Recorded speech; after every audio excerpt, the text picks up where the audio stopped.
comic book collectors hunt for the 9.8 of a comic book.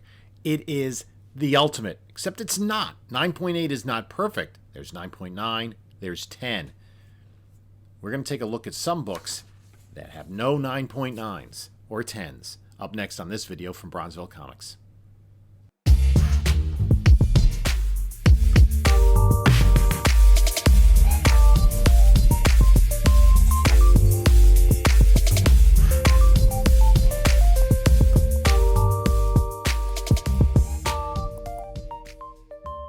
Hey there, comic book community. This is Jim from Bronzeville Comics coming to you with another video. Before we get started, please like, comment, subscribe, do all that great stuff. We are plowing towards 4,000 subscribers, and I will soon have the 4,000 subscriber giveaway figured out.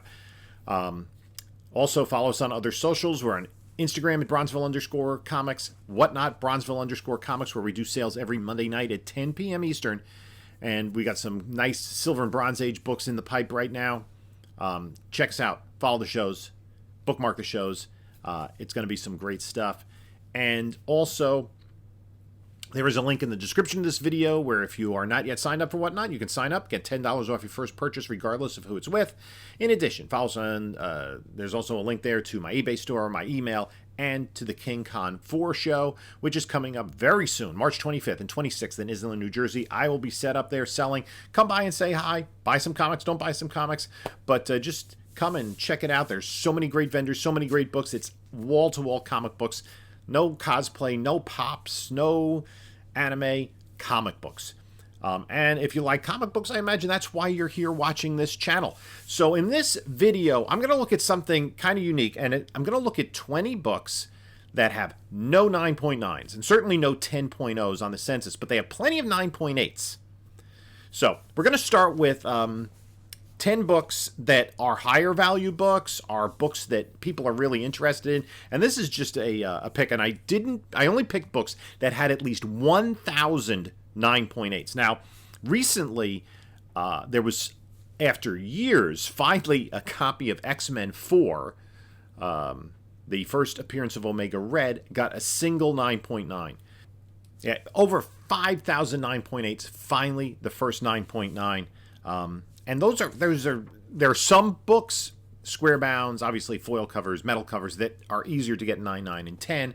But these comics, and we're going to see there is a paper quality issue with some of the books, why they are not getting 9.9s potentially. But could they ever?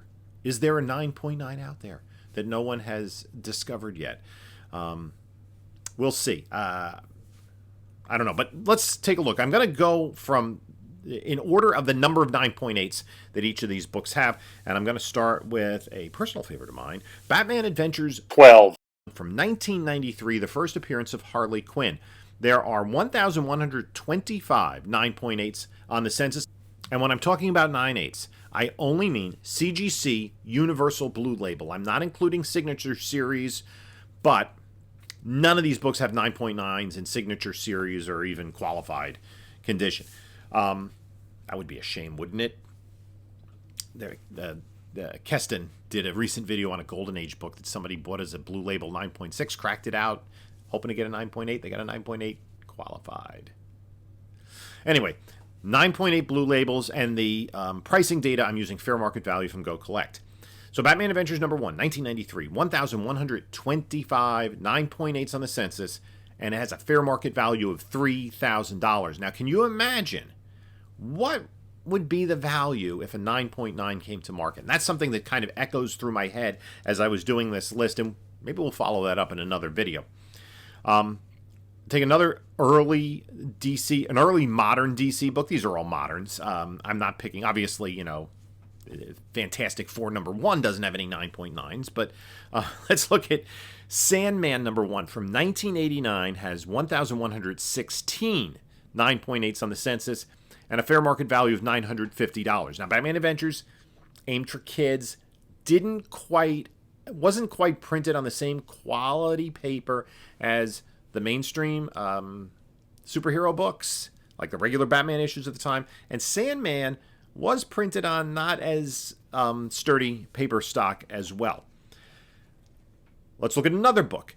Marvel Comics presents number 72 from 1991, the first appearance of Weapon X, or Wolverine as Weapon X in that storyline.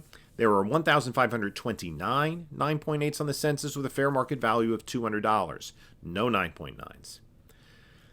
Uncanny X-Men number 282 from 1991, the first cameo and cover appearance of Bishop. 1,768 copies on the census, 9.8 blue label, $180 fair market value. A more recent book, Strange Academy number 1 from 2020, $1,876 copies in a 9.8. No 9.9s, fair market value of a 9.8 is $300. And we're going to veer away from DC and Marvel to Boom Studios. Something is Killing the Children number 1 from 2019. The book that was exceedingly hot during the comic boom. There are 1,908 copies in a 9.8 on the CGC census. Blue label. There are plenty of signature series as well. No 9.9s. Fair market value of a blue label 9.8 is $700.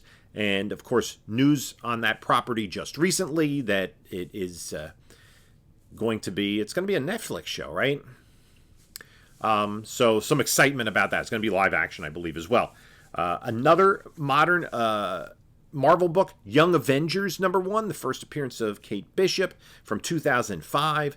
2,187 blue labels on the census in a 9.8, a fair market value of $475. Now, the value of that book has diminished in the last couple of years.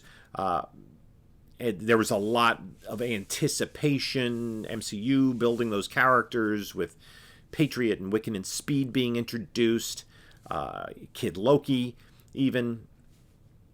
Who knows what the future holds for that book. But again, Marvel 2005, paper quality is a bit of an issue. And that's gonna be more brought out by our top 10. Infinity Gauntlet number 1 from 1991, that classic George Perez cover. There are a lot of signature series because when Perez was still with us and well enough to do signings, he did a number of signings. There are 2,253 blue label 9.8s on the census, and the 9.8 has a fair market value of $210. Another book that is interesting because it has like a cardstock cover, but it is a thicker book. And that is Amazing Spider-Man number 365 from 1992, the first appearance of Miguel O'Hara, Spider-Man 2099. There are 2,334 9.8 blue labels on the census with a fair market value of $220. It also has that holofoil on the front cover. I don't know if there's anything, maybe the binderies on that thicker book make it more difficult in a 9.9 to possibly get a 9.9. And the oldest book on our list, and maybe the hottest book on the list over the last couple of months, is on the Hot 10 list almost every week. And that is from 1983, Omega Men number 3, the first appearance of Lobo. This has 2,720 9.8s on the census, no 9.9s. The 9.8 has a fair market value of $350. Now, the one thing with the Omega Men series was it was printed on what they called Baxter paper. DC did several books, and they were direct market only. Omega Men was only direct market. You're not going to find newsstands. And it was printed on this heavier paper stock that was whiter. It was less newsprint and whiter paper. So the books popped a little bit better, and they've managed to stay in better condition over the last 40 years. So for an old book, a 40-year-old book, to have 2,720 9.8s is fairly impressive. Now, we're going to go to the top 10 list. And the top 10 list, this is in increasing order from 10 to 1, of the most 9.8s on the census, regardless of the inherent value of the book in a 9.8. This has just had the most books that have been graded at a 9.8 and nothing graded higher. Number 10, Nice House on the Lake number 1 from 2021, 2,787 copies on the census. A popular DC book. Was hot when it first came out. It's cooled off. Potentially, I guess, if there is a TV series or something developed from this, the fair market value of a 9.8 is $65. Number 9 on the list is Spawn number 1 from 1993, the first appearance of Angela, which has 2,831 copies in a CGC 9.8 blue label, but no 9.9s. It does have a fair market value of $100. And I find this interesting. It is a 30-year-old book, right? So, not too many 30-year-old books have held up that well. But Spawn number 1 does have 69 9.9s. I don't know if you have more information. I was not a big Spawn image guy. About that, did they use better quality with issue number 1 than with issue number 9? Or maybe some people just right away preserved it better? I'm not sure. Another image book comes in at number 8, and that is Saga number 1 from 2012 with 2,848 copies on the census. And that has a fair market value of $425. It's not, I guess people consider it a rare book, but there are a lot of 9.8s for a book from that era. But no 9.9s. And again, keeps coming to my mind. What if a 9.9 came to market, got graded by CGC a 9.9 for some of these books? What would the value of that be? Especially the pricier books. Number 7 on the list is You're the Villain, Hell Arisen, number 3 from 2020, the first appearance of Punchline. There are 2,949 9.8s on the census, and it has a fair market value of $200. So, a 3-year-old DC book. Paper quality is not as big an issue as with Marvel, so maybe it's possible we'll get a 9.9 at some point. Number 6, a book that has seen better days. Thor number 1 from 2014, the first cover appearance of Jane Foster as Thor, has 3,269 copies on the census, a fair market value now of just $120. And that, obviously, that book took a beating after the Thor movie came out. It rode the comic boom and the anticipation of the movie coming out in dual concert. So kind of that perfect storm with some books like that. And I don't know how many more are going to be submitted since it is not a hot book anymore. Number 5. This was a hot book for a hot minute. This is Amazing Spider-Man number 55 from 2021, the first printing, the Gleason Webhead. 3,696 9.8s on the census, a fair market value of now just $70. That was hot when it first came out, and when it first got to a 9.8, I would still imagine if a 9.9 ever surfaced, then that could surpass that. We'll see. These top 6 books are all Marvel books, and there are paper quality issues with more recent Marvel books, which, remember, 9.9, a common printing defect, such as a bindery tear, or you take, for example, the first appearance of Elektra in Daredevil 168, it does have that printer crease in almost all the issues.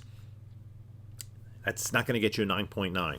So the 9.8 is kind of set by the best standard that book can get before it's handled, but the 9.9 has no handling defects, and I think it's described as minimal production defects.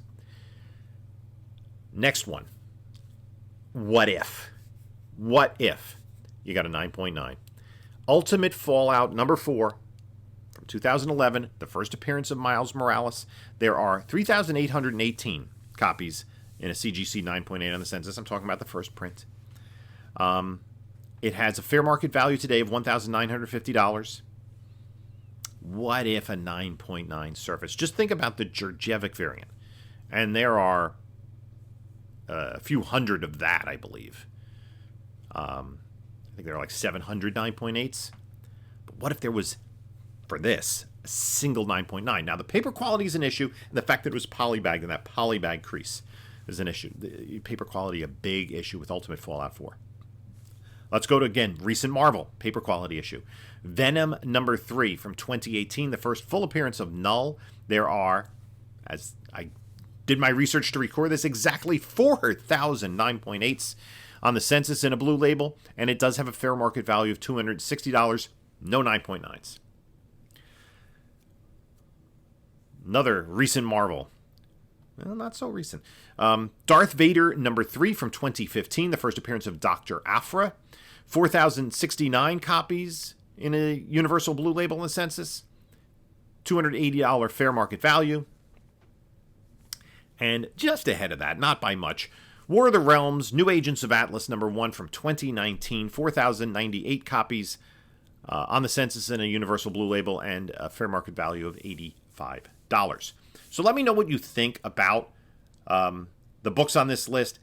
Which ones do you think could have a shot at a 9.8 turning up someday? And if it, or I'm sorry, of a 9.9 turning up someday? And for some of these higher priced books, what if one did? I might do a video about that soon. Stay tuned. Let me know in the comments below what you think. In the meantime, thanks for watching. Take a look at a couple of my other recent videos here. And this is Jim saying until next time, enjoy your comics.